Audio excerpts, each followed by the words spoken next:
तो मेरे जान फाइनली मैंने मिराई मूवी देख ली है एंड स्ट्रेट फॉरवर्ड तरीके से बोलूं तो मुझे ये मूवी पसंद आई। लेकिन पसंद आने के साथ साथ कुछ चीजें ऐसी हैं जो डिस्कशन डिजर्व करती हैं। सबसे पहली बात तो अगर स्टोरी की करूं तो स्टोरी ऑलमोस्ट वही है जो हमने ट्रेलर के टाइम पे डिस्कस की थी।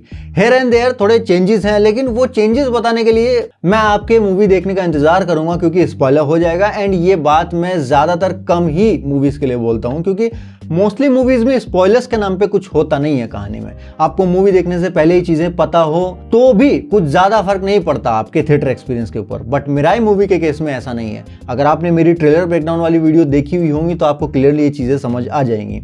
ये मूवी हैवीली रिलाई करते हैं स्पॉयलर्स के ऊपर क्योंकि इसमें काफी कुछ ऐसा है जिसके लिए इस जोनरा की ऑडियंस काफी टाइम से क्रेव कर रही थी इंडिया में। यहाँ मैं एक चीज को स्पेशली मेंशन करना चाहूंगा कि मूवी का टोन काफी अलग है टिपिकल मसाला मूवी से। यहाँ मेकर्स ने एक फिक्शनल टेक लिया है हमारे एंशिएंट काल के कुछ कैरेक्टर्स के ऊपर। अब जो लोग ट्रेडिशनल पॉइंट ऑफ व्यू रखते हैं उन्हें थोड़ा ऑकवर्ड लग सकता है कि भाई इन कैरेक्टर्स को ऐसे कैसे दिखा दिया, ऐसा तो कुछ हुआ ही नहीं था हमारे स्क्रिप्चर्स में। लेकिन मेरे लिए पर्सनली इसमें बुराई नहीं है क्योंकि एंड ऑफ द डे ये एक माइथो फैंटेसी है, एक फिक्शनल कहानी है जो एंशिएंट और मॉडर्न इमेजिनेशन को एक साथ एक स्टेज पे लाती है। एंड ऑनेस्टली सिनेमा की ब्यूटी ही ये होती है कि वो इमेजिनेशन को स्क्रीन पे शेप देती है। लिटरेचर में ऐसी एक्सप्लोरेशंस भर भर के मिलती हैं पर जब बात आती है सिनेमा की तब लोगों की भावुकता जल्दी ट्रिगर हो जाती है। एंड ये मैं स्पेशली मेंशन इसलिए कर रहा हूँ वीडियो में क्योंकि कुछ लोग हनुमान मूवी को लेके भड़क गए थे भाई कि ये तो एंटी सनातन मूवी है। तो उन लोगों के भड़कने के चांसेस यहाँ पे बहुत ज्यादा हैं। अब मैं किन लोगों की बात कर रहा हूँ, you know if you know well, movie का सबसे बड़ा वर्किंग फैक्टर जो कहानी के बाद है वो है इसके विजुअल्स। भाई फ्रेम से बाहर निकल के दिल तक जाते हैं। वो बड़ा पक्षी जो हमने ट्रेलर में भी देखा था जिसका नाम मैं स्पॉइल नहीं करूंगा, बहुत ही मेजर स्पॉइलर हो जाएगा, उसको एनिमेट्रॉनिक्स और सीजीआई के कॉम्बो से बनाया गया है। और वही डिफरेंस है CGI only and practical plus CGI blend में। क्रिएचर को देखते ही लग जाता है कि एफर्ट्स डाले गए हैं और वो इंटरनेशनल क्वालिटी वाली वाइब फील होती है।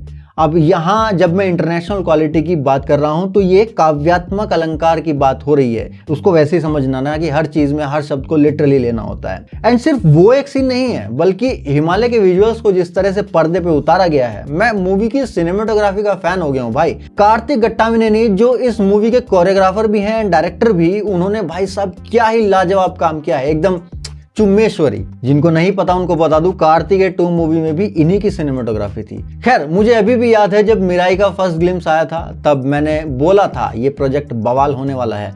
उस वक्त ऑडियंस ने ज्यादा ध्यान नहीं दिया था लेकिन धीरे धीरे टीजर, वाइब सॉन्ग और फिर ट्रेलर ने हाइप का गियर चेंज किया। कहानी लेयर्ड है, रामायण के इकोज हैं और मॉडर्न नैरेटिव का टेक्सचर है। म्यूजिक की बात करें तो गौरा हरी ने फिर से कमाल कर दिया है। हनुमान मूवी का बीजीएम आपको याद आएगा एंड वही वाइब रिक्रिएट भी होगी। इवन कुछ कुछ जगह तो ये हनुमान के बीजीएम को भी पार कर जाता है। संस्कृत श्लोक्स के ब्लेंड के साथ बैकग्राउंड स्कोर लिटरली आपके अंदर एक काइंड ऑफ एंशिएंट एनर्जी को चैनलाइज करते हैं। बात अगर करें तेजस सज्जा इज द सुपर योद्धा की तो मैं पहले भी कह चुका हूं भाई, तेजस सज्जा इज अपकमिंग सुपरस्टार। मिराई में उनकी स्क्रीन प्रेजेंस और मिथिक हीरो वाली वाइब फील होती है। हाँ, बेहतरीन एक्टिंग के डिपार्टमेंट में अभी भी उन्हें एक रेंज प्राप्त करनी है लेकिन स्टार फैक्टर के मामले में बंदा ग्रो कर रहा है। हनुमान से सुपर योद्धा बनने तक का उनका सफर, ये ट्रांसफॉर्मेशन मिराई ने एम्पलीफाई जरूर किया है। हाँ, कई जगह पे तेजस सज्जा के साथ सबकॉन्शियसली हनुमान मूवी के पैरेलल्स भी दिखते हैं फॉर ऑब्वियस रीजंस क्योंकि तेजस सज्जा दोनों जगह है एंड इसके पहले हमने उन्हें हनुमान में ही देखा था तो हमारे दिमाग में वो पैरेलल्स चलेंगे फॉर श्योर। लेकिन हनुमान के क्लाइमैक्स जितना बड़ा गूज़बम्प्स फैक्टर आपको यहाँ मिले या ना मिले वो पर्सन टू पर्सन वेरी करेगा। लेकिन एक चीज पक्की है कि मिराई का सिनेमेटिक स्केल और एम्बिशंस क्लियर हैं।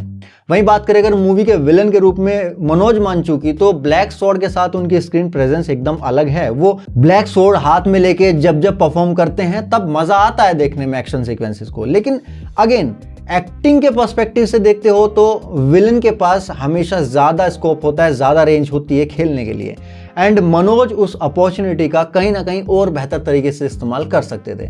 पर्सनली मुझे उनकी परफॉर्मेंस उतना ज्यादा इंप्रेस नहीं कर पाई जितनी मैंने एक्सपेक्ट की थी डायलॉग डिलीवरी वाले पोर्शंस में। हालांकि मैं ये नहीं कह रहा हूं कि उनकी परफॉर्मेंस बुरी है, मैं बस ये कह रहा हूं कि और अच्छी हो सकती थी। दोनों बातों में फर्क है, आजकल ये बोलना पड़ता है भाई। बात करें अगर सपोर्टिंग कास्ट की तो वो भी सॉलिड है। रितिका नायक, श्रेया सरन, जगपति बाबू सबने अपना अपना वेट ऐड किया है कहानी में। और ये सिर्फ तेलुगु की फिल्म नहीं है, ये एक पैन इंडिया और ग्लोबल स्केल का अटेम्प्ट है। ये स्क्रीन प्ले आसानी से आपको समझा देता है। अब रही बात मूवी के फ्लॉज की, तो सच बोलो तो एक फ्लॉ भी है।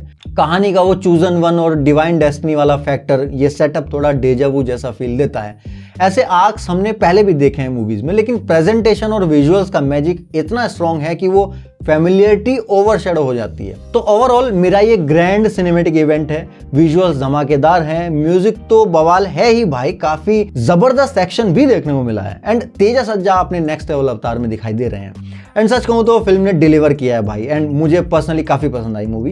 तो अब आप बताओ, मिराई देख के आपको हनुमान मूवी जैसे गूज़बम्प्स आए कि नहीं आए, कमेंट्स में बताना। एंड इस मूवी के ऊपर एक स्पॉइलर वाली एक जबरदस्त वीडियो आने वाली है डिटेल एक्सप्लेनेशन के साथ। हम मिलते हैं नेक्स्ट वीडियो में, तब तक के लिए सायोनारा।